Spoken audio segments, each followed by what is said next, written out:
All right. Very, I would say, good afternoon. Okay.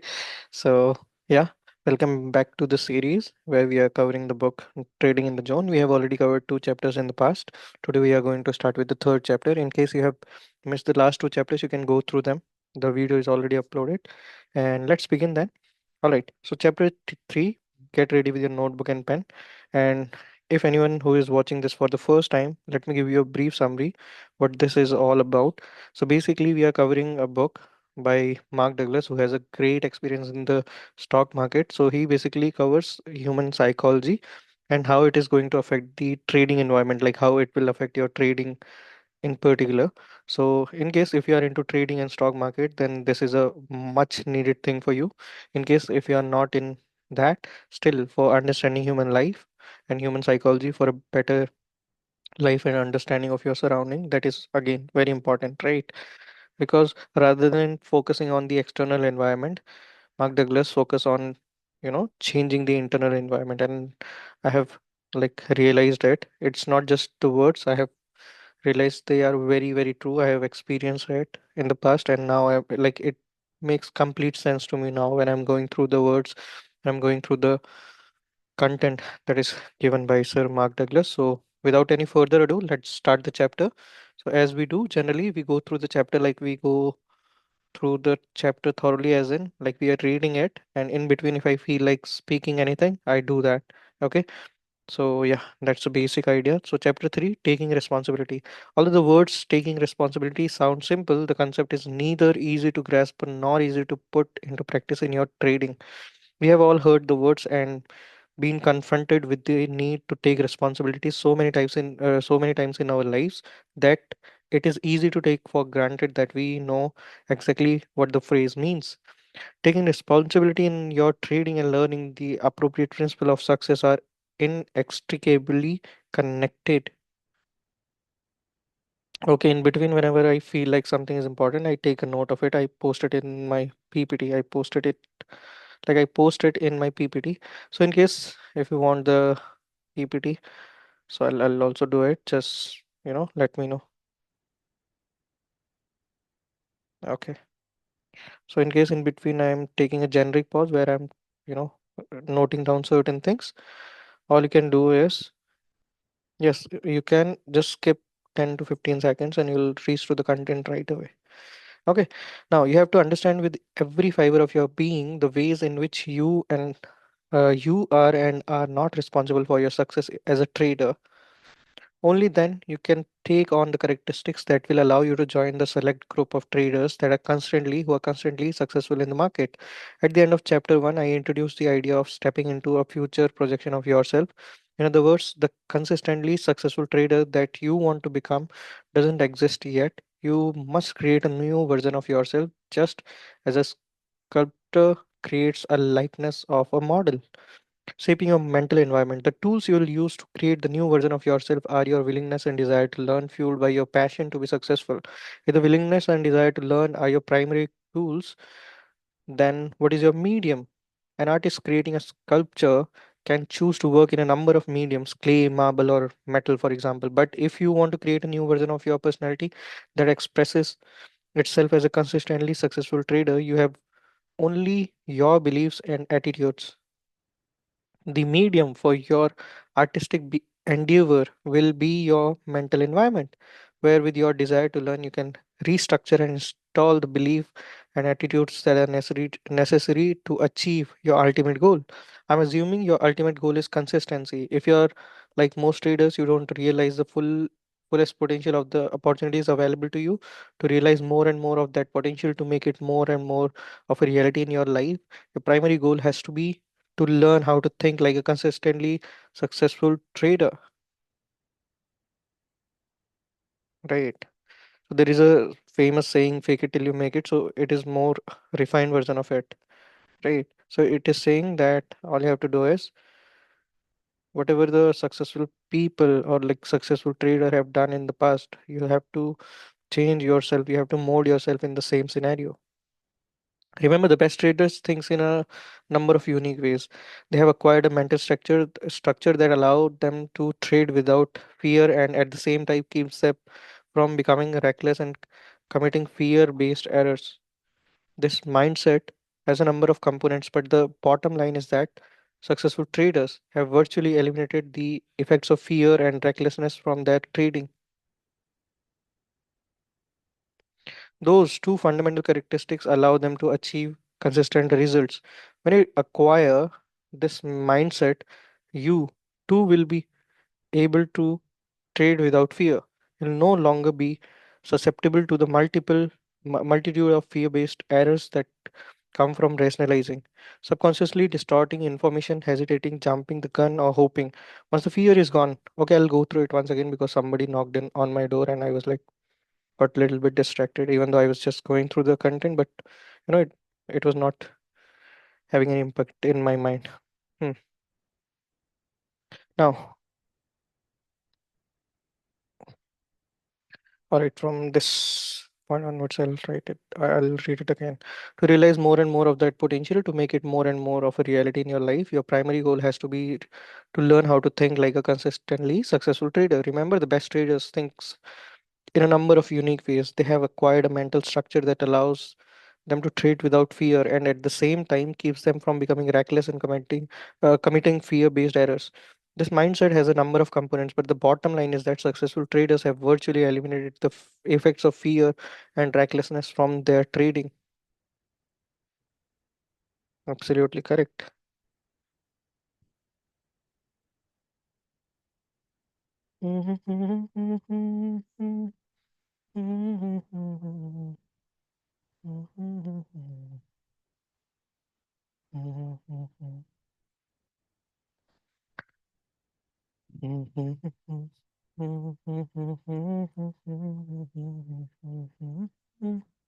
These two fundamental characteristics allow them to achieve consistent results.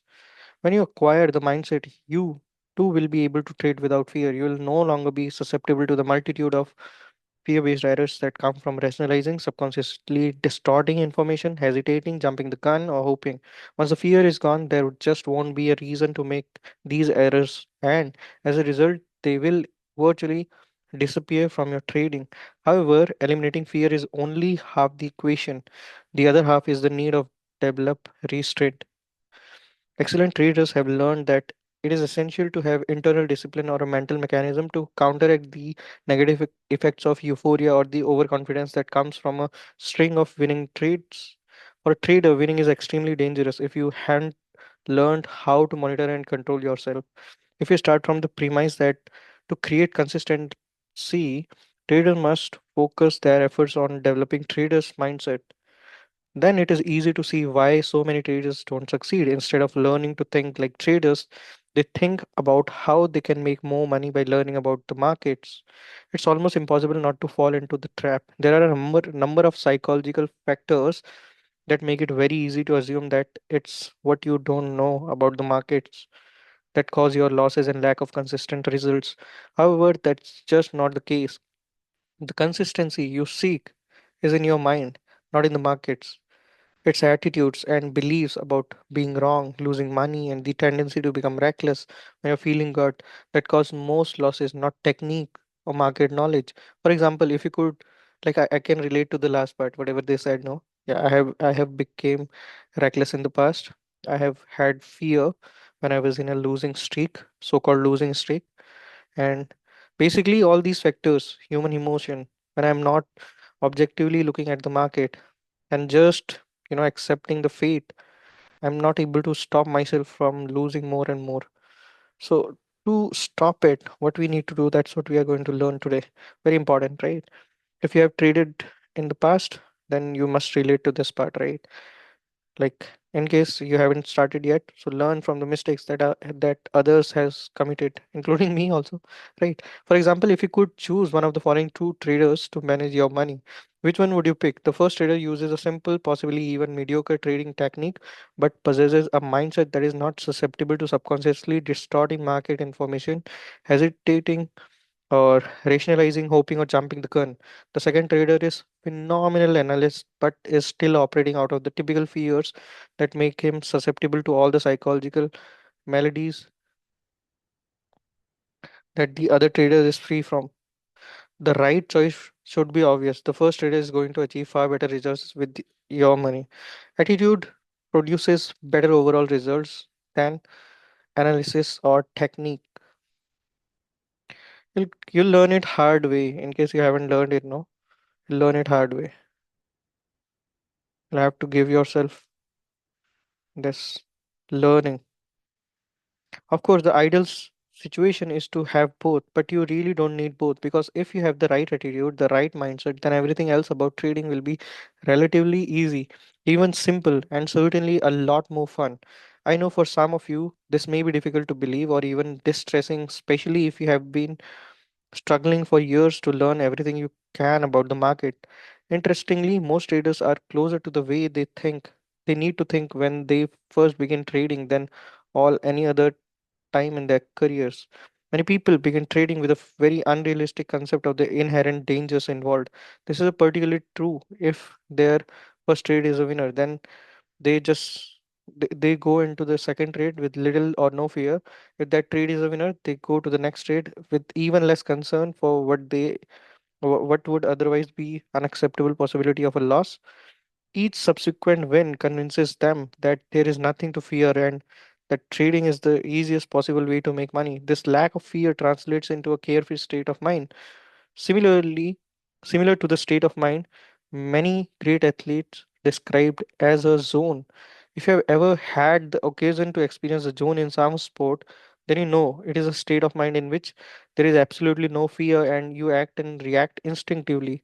You don't weigh alternatives or consider consequences or second guess yourself. You're in the moment and just doing it.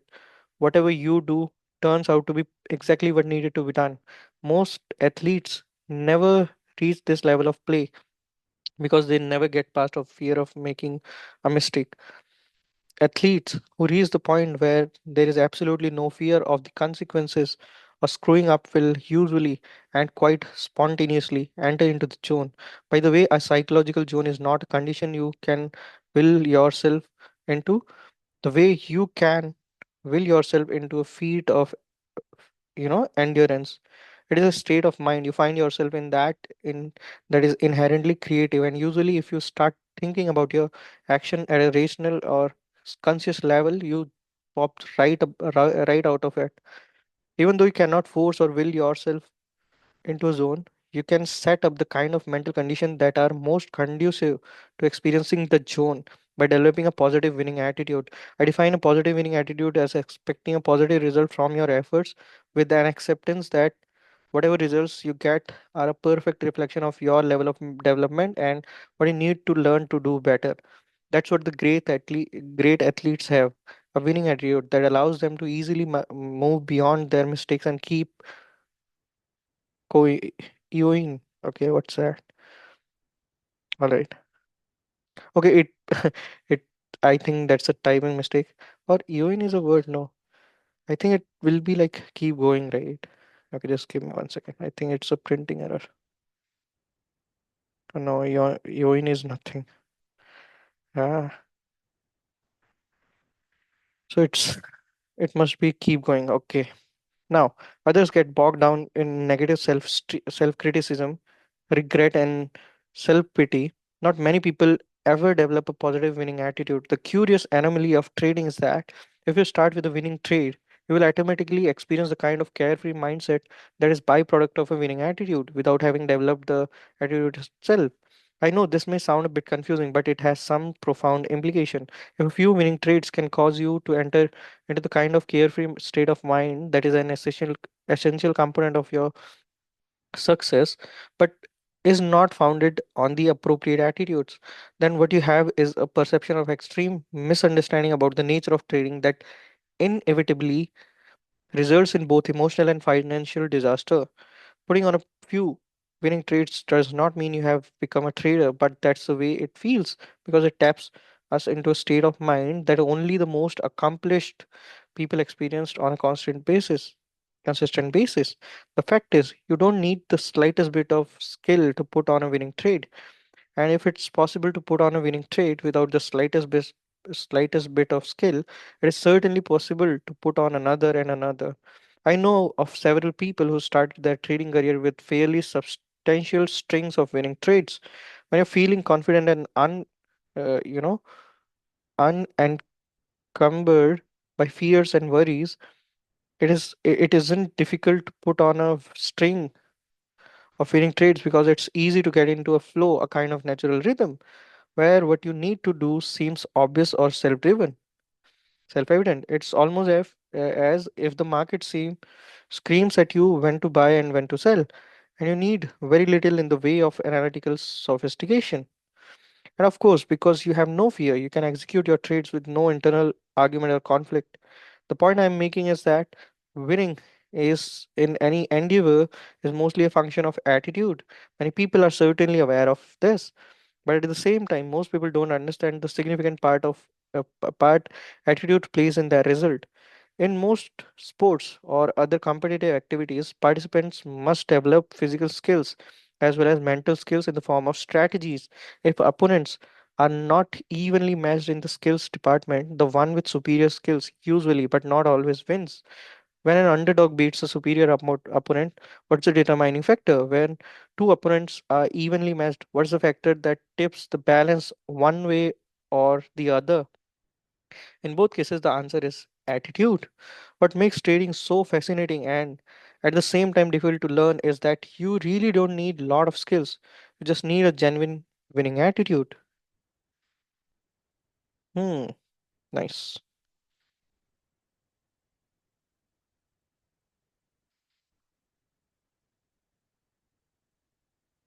Hmm, just wait a second, guys.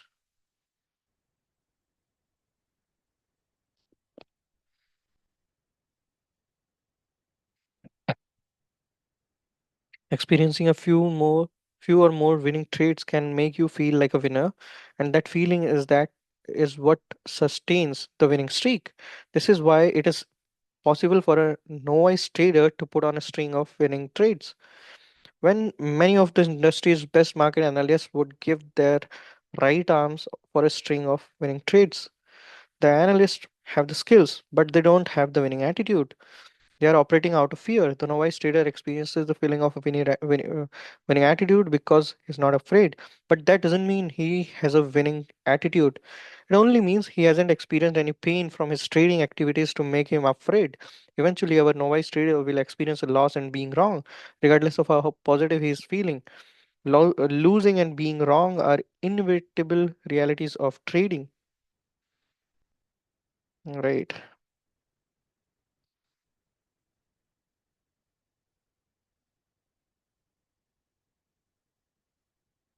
The most positive attitude imaginable, coupled with the best analytical skills, can't prevent a trader from eventually experiencing a losing trade.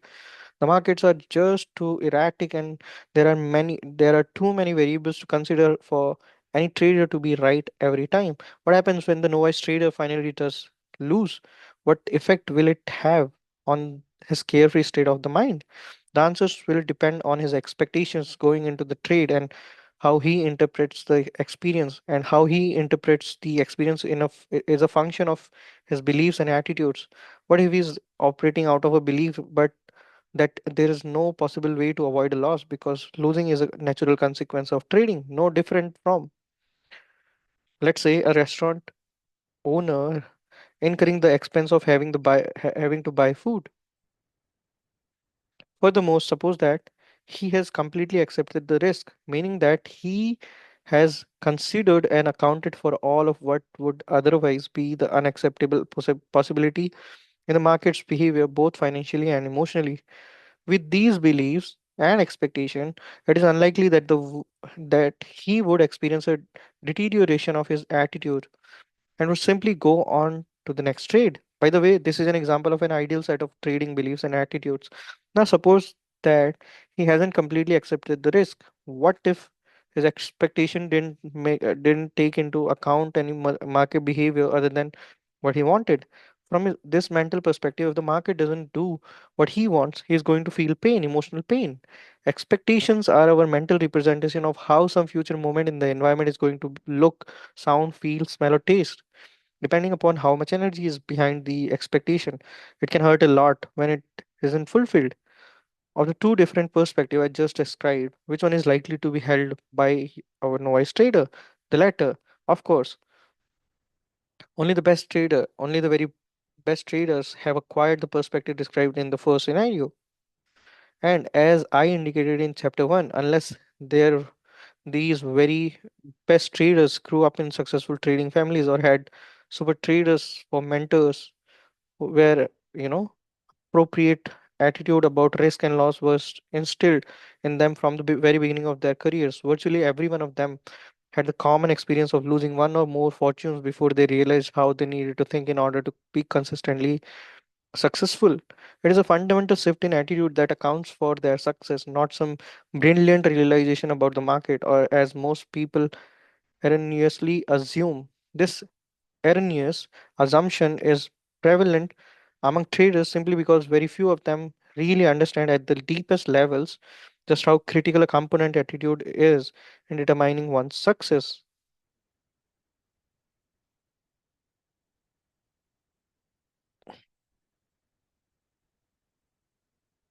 Hmm. We can safely assume that after a loss, our novice trader will be in a state of emotional pain. As a result, his trading will take on a whole new reality. He'll definitely lose that carefree state of mind, but more important, he'll feel that the market did this to him. The market caused him to feel the pain he is experiencing. The market took away his winnings, feeling by subjecting him to a loss. Notice how our trader is blaming the markets for losing or what he didn't get. Notice too how natural it is to feel the way he does. Think about how many times in our lives, especially as children, we were doing something we really enjoyed, like playing with a toy or with our friends, and someone with more power and authority forced us to stop what we were doing and do something we didn't want to do. All of us have lost things, had things taken away from us, been denied things we wanted or believed we deserved, being prevented from continuing an activity we were in the middle of, or being blocked from pursuing an idea we were passionate about. The point is that in many of these situations, we did not need to take personal responsibilities for what happened to us or for the pain we experienced because we were powerless to do anything about it. We didn't choose to be forced out of a state of a joy and happiness into a state of emotional pain. The decision was out of our hands against our will and usually quite abrupt.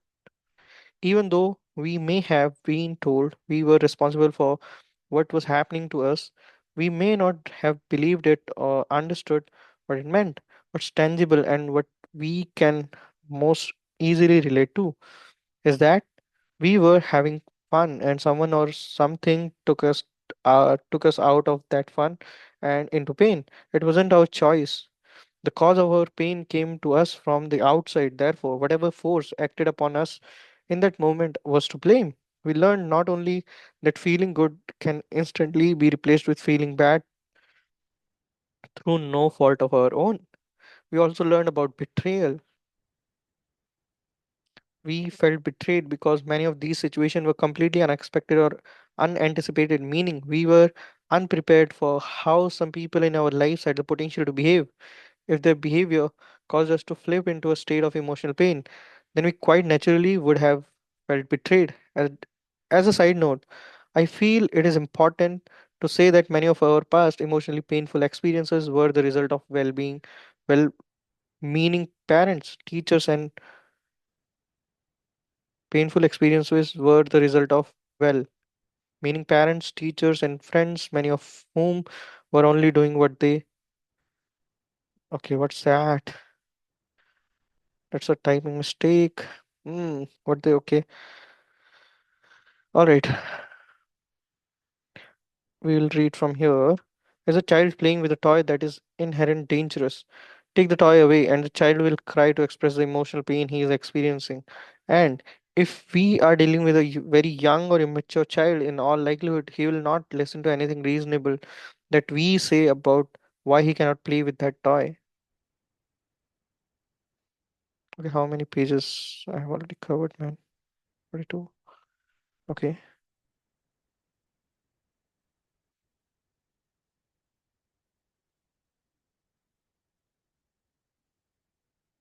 Okay.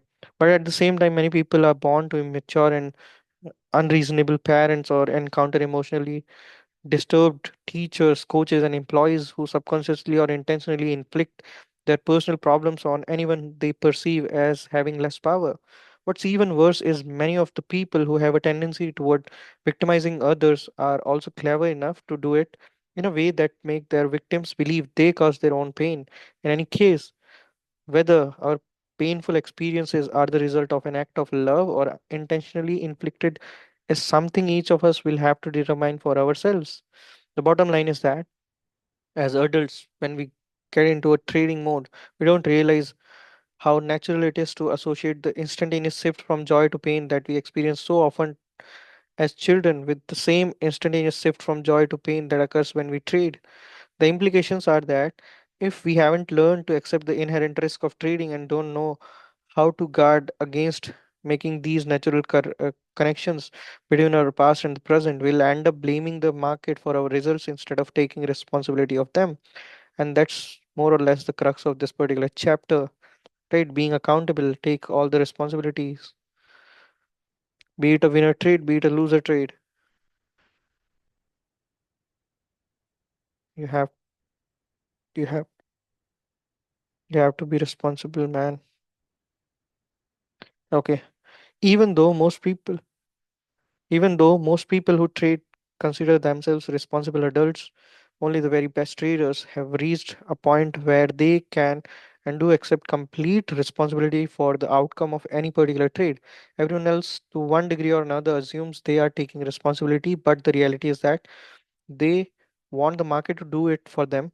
The typical trader wants the market to fulfill his expectation, his hopes and dreams. Society may work this way, but the market certainly don't. In society, we can expect other people to behave in reasonable and responsible ways. When they don't, and if we suffer as a result, society makes remedies available to rectify the imbalance and make us whole again. The market, on the other hand, has no responsibility to give us anything or do anything that would benefit us. This may not be the way markets are advertised, and certainly not the impression they want to project. But the reality is, every trader who participated in the market does so for his own benefit.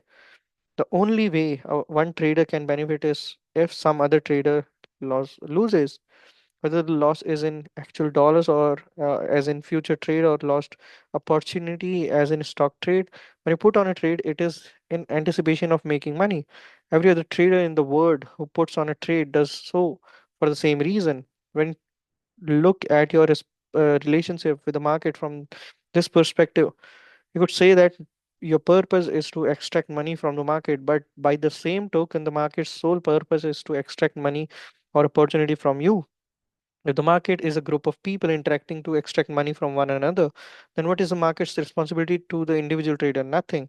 It has no responsibility other than to follow the rules he has established to facilitate it has established to facilitate this activity. The point is, if you have ever found yourself blaming the market or feeling betrayed, then you have not given enough consideration to the implication of what it means to play a zero sum game. Any degree of blaming means you have not accepted the reality that the market owes you nothing, regardless of what you want or think or how much effort you put into your trading. Zero sum game, that simply means if one will win, then other must to have to lose. If someone is winning, then someone has to lose. So overall, there will be a zero sum, right? In the market, typical social values of exchange do not come into play. If you don't understand this and find a way to reconcile the difference between the social norms and you grew up with and the way market works, you'll continue to project your hopes, dreams, and desire into the market, believing it's going to do something for you. When it doesn't, you feel angry, frustrated, emotionally distraught, and betrayed.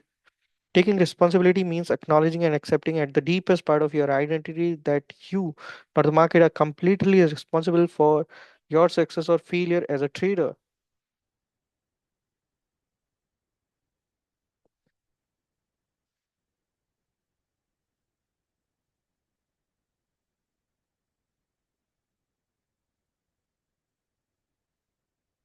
Hmm. What's needed? All right. What's next? Granted, the market's purpose is to separate you from your money, but in the process of doing so, it also provides you with an endless stream of opportunities for you to take money from it.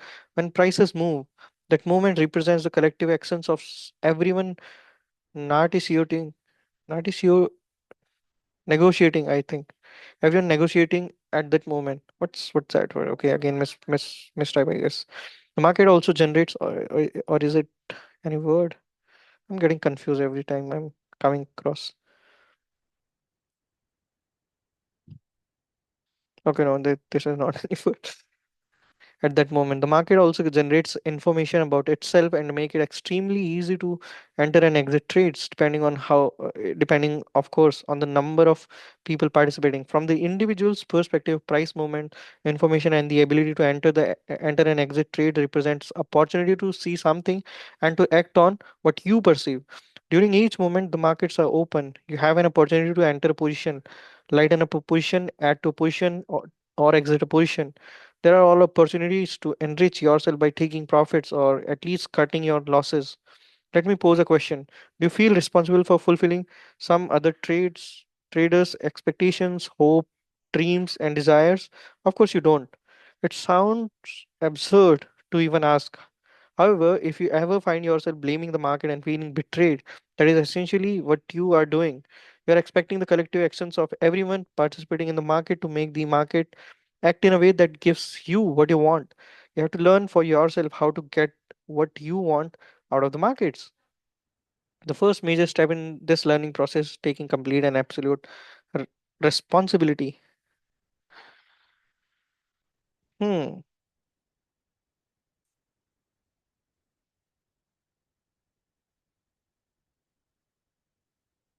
Taking responsibilities means believing that all of your outcomes are self generated, that your results are based on your interpretation of market information, the decisions you make, and the actions you take as a result. Taking anything less than complete responsibilities set up two major psychological obstacles that will block your success. Very important. Ultimately, if you want to earn and win in a longer period of time, or like in a consistent manner for a longer period of time, then you have to believe in this and you have to work in it.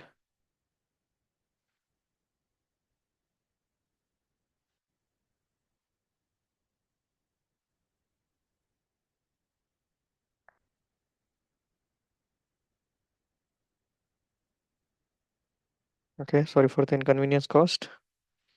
The typical line that every corporate employee use, even though they don't mean it right, but I do mean it. All right. So first, you'll establish an adversarial relationship with the market that takes you out of the constant flow of opportunities.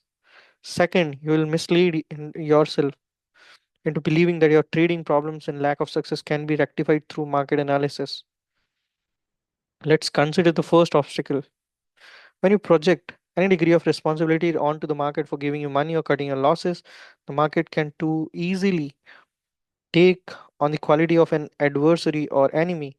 Losing when you expected the market to do something different from what it did will tap you into the same childlike feelings of pain, anger, resentment, and powerlessness that all of us felt when someone took something away from us, didn't give us what we wanted, or wouldn't let us do what we wanted. No one likes to feel denied, especially if we believe that getting what we want will make us happy. In each of these situations, something or someone outside of us prevented us from expressing ourselves in some particular way. In other words, some outside force was acting against the inner force of our desires and expectations. As a result, it feels natural to assign the market the power of an outside force that either gives or takes away. But consider the fact that the market represents its information from a neutral perspective. That means the market doesn't know what you want or expect, nor does it care, unless, of course, you trade the kind of position that it can have a major impact on prices. Otherwise, each moment, each bid Each offer gives you the opportunity to do something. You can put on trade, take profits, or take off a loser. This is also true for those of you who are flow traders and are personally known to other flow traders who also know your position and to your detriment purposely take advantage of that knowledge. It just means that you have to be faster and more focused, or take whatever limitation you have in these areas into consideration and trade accordingly. From market's perspective, each moment is neutral. To you, the observer, every moment and price can change, can have a meaning. That this is very important, right? When you can see the market objectively by detaching yourself from the market, then you'll understand what I'm trying to say or what the author is trying to say in this particular sentence. But where do these meaning exist? The meetings, the meanings are based on what you have learned and exist inside your mind, not in the market. The market doesn't attach meaning or interpret the information it generates about itself. Although there are always individuals who will offer an interpretation if you are willing to listen. Furthermore, the market doesn't know how you define an opportunity or a loss. The market doesn't know whether you perceive it as an endless stream of opportunities to enter and exit trades for both profits and losses at each and every moment, or whether you perceived it as a greedy monster ready and willing in any given moment to devour your money.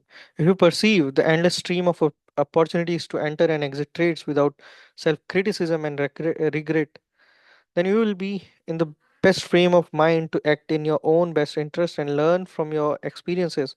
On the other hand, if what you perceive in market information is painful in some way, then you'll naturally try to avoid the pain by either consciously or subconsciously blocking that information from your awareness. In the process of blocking that information, you'll systematically cut yourself off from any number of opportunities to enrich yourself. In other words, you cut yourself off from the opportunities flow furthermore.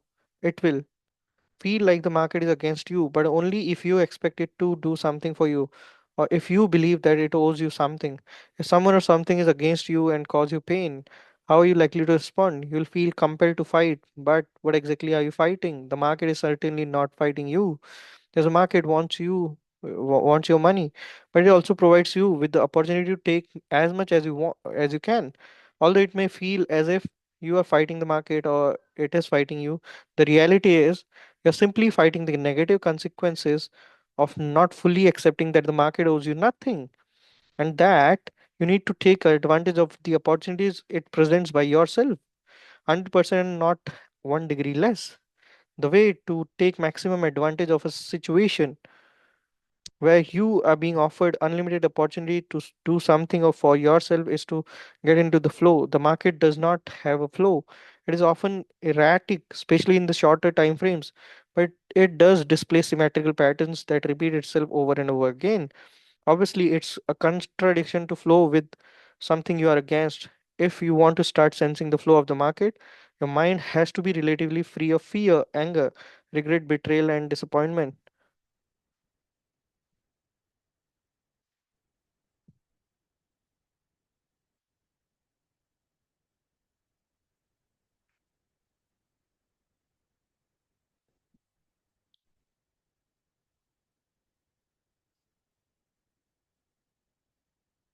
You won't have a reason to experience these negative emotions when you assume absolute responsibility. Earlier, I said that when you don't take responsibility, one of the major psychological obstacles that can block your success is that you'll mislead yourself into believing that your trading problems and lack of consistency can be rectified through market analysis. To illustrate this point, let's go back to our novice trader and started out with a carefree state of mind until he experienced his first loss. After winning with such ease and effortlessness, the abrupt shift to emotional pain can be quite shocking. Not shocking enough, however, to quit trading. Besides, in his mind, the situation wasn't his fault. Anyway, the market did it to him. Instead of quitting, the great feeling that he experienced he was winning will be fresh in his mind and will inspire him with a sense of determination to continue trading. Only now he's going to be smarter about it. He's going to put some effort into and learn everything he can about the markets. It's perfectly logical to think that if he can win, not knowing anything, able to clip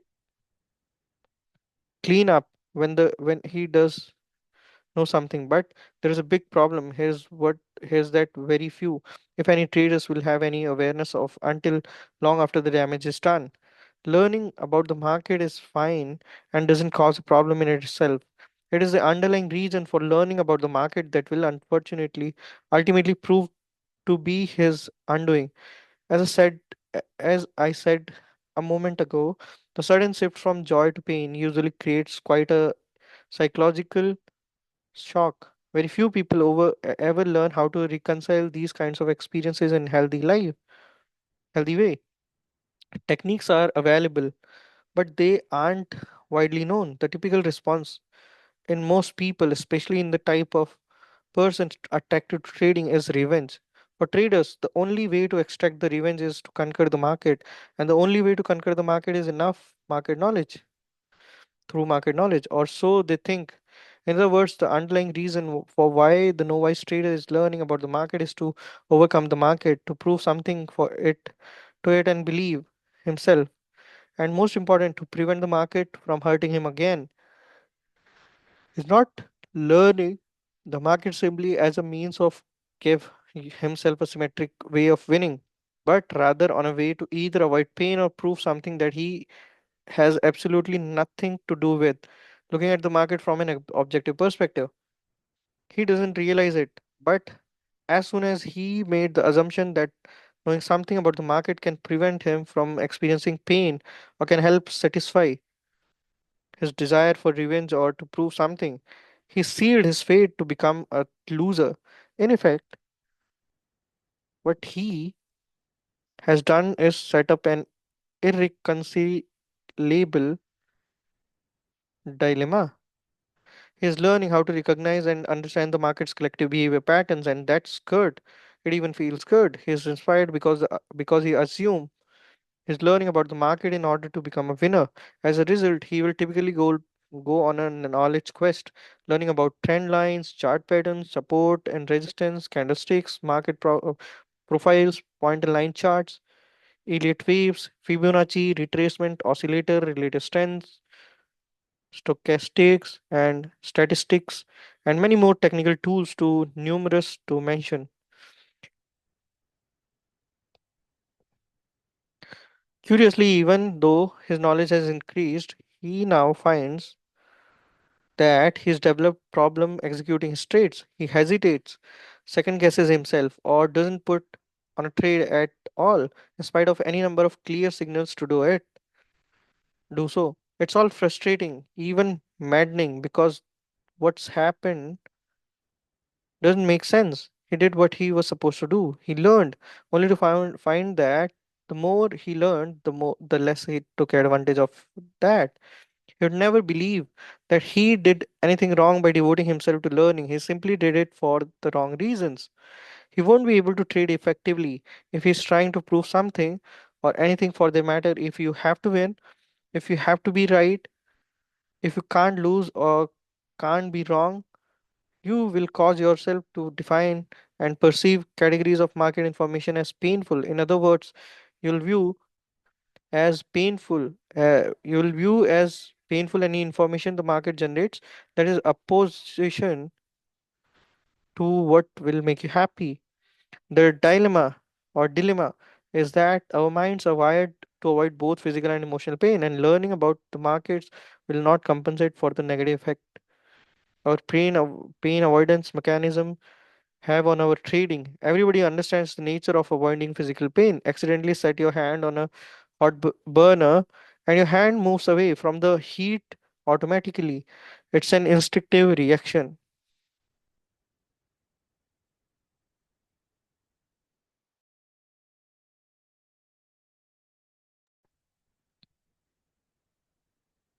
However, when it comes to avoiding emotional pain and the negative consequences it creates, especially for traders, very few people understand the dynamics. Absolutely essential to your development that you understand these negative effects and learn how to take conscious control in a way that helps you fulfill your goals.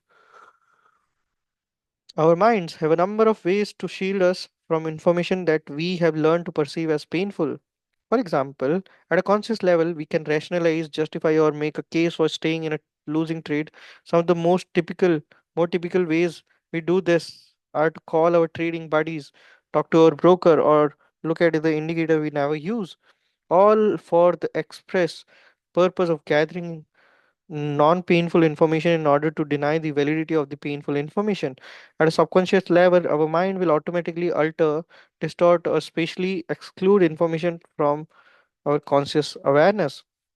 In other words, we don't know at a conscious level that our pain avoidance mechanism are either excluding or altering the information being offered by the market.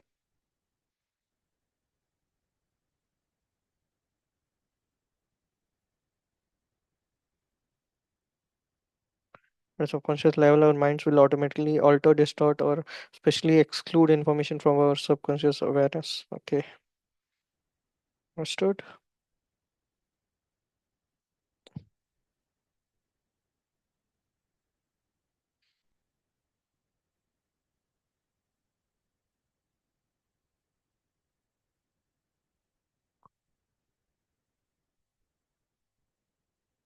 Consider the experience of being in a losing trade when the market is making consistently higher highs and higher lows, or lower highs and lower lows against your position. While you refuse to acknowledge you are on losing trade because you have focused all your attention on the ticks that go in your favor. On the average, you are not only getting you're only getting one out of four or five ticks in your direction, but it doesn't matter because every time you get one, you're convinced the market has reversed and it's coming back. Instead, the market keeps going against you. At some point, the dollar value of the loss becomes so great that it cannot be denied, and you finally exit the trade. The first reaction that traders universally have when looking back at such a trade is, why didn't I just take my loss in reverse? The opportunity to put on a trade in the opportunity direction was easily recognized once there was nothing at stake. But we are blinded to this opportunity while we were in the trade because at the time the information indicating it was an opportunity was defined as painful. So we blocked it from our awareness. When our hypothetical trader first started trading, he was having fun. He was in a carefree state of mind. He had no personal agendas and nothing to prove. As long as he was winning, he puts his trade on from a let's see what happens perspective. The more he won, the less he considered the possibility of ever losing. When he finally did lose, he was probably in a state of mind where he least expected it. Instead of assuming that the cause of his pain was his erroneous expectation about what the market was supposed to do or not to do, he blamed the market and resolved that by gaining market knowledge, he could prevent such experience from recurring. In other words, he made a dramatic shift in his perspective from carefree to preventing pain by avoiding losses. This problem is that preventing pain by avoiding losses can't be done. The market generates behavior patterns and the patterns repeat it themselves, but not every time. So again, there is no possible way in losing, possible way to avoid losing or winning or being wrong. Our traders won't sense these trading realities because he is being driven forward by two compelling forces. He desperately wants that winning feeling back, and he is extremely enthusiastic about all of the market knowledge he's acquiring. What if he doesn't realizes that, in spite of his enthusiasm, when he want from a carefree state of mind prevented to avoid mode of thinking, he shifted from positive to a negative attitude. He has no longer focused on just winning, but rather on how he can avoid pain by preventing the market from hurting him again. This kind of negative perspective isn't any different from the tennis player or golfer who focused on trying not to make a mistake. The more he tries not to make a mistake,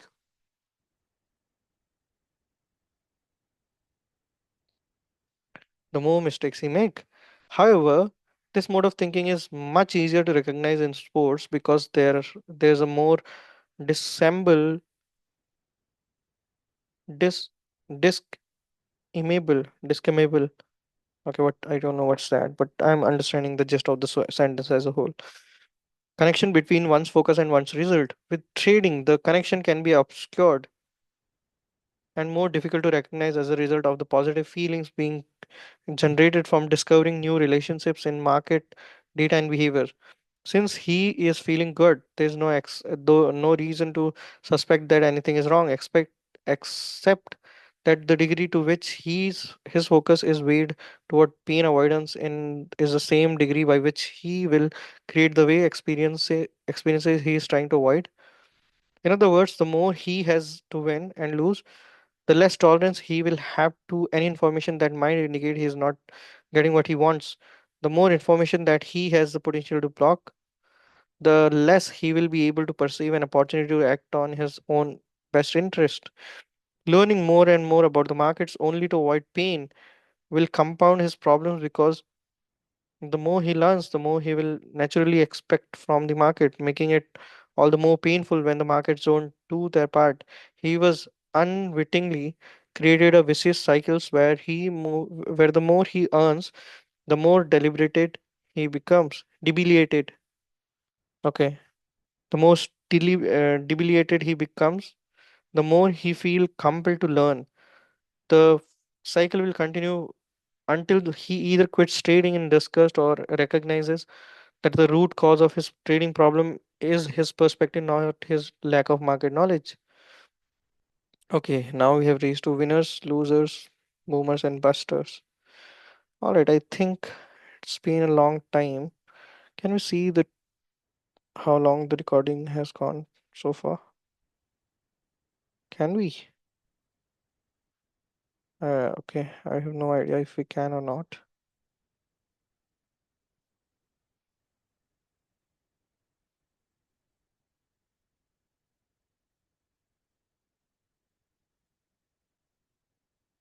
All right, so we'll start this in the next video. So thank you so much if you have heard so far. And in case if you have any doubt, you can post it right away. And yeah, that's one part of the third chapter we have covered, and we'll continue it in the next part. Till then, have fun, enjoy with your family. Thank you so much, Radharanji. Thank you so much, Universe. Peace out.